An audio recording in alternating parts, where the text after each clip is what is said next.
好来，乡亲啊，继续来到云林古溪荷包蛋花公园，这个油蛋花开花了。油蛋花随风来飘落来，就敢若是在落4月雪同款，真水哦。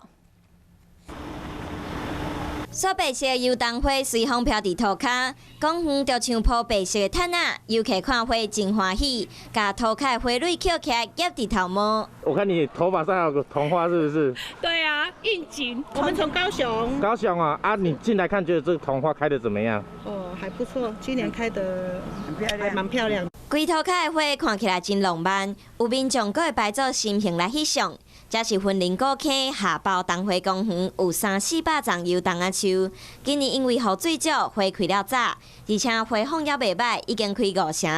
加上那个气温有点回温，所以它有提早的一个趋势。油桐花过去拢是4月中下旬到5月份左右开花，今年因为气候影响，提早开花，未来2礼拜就会开满，是上好的赏花期。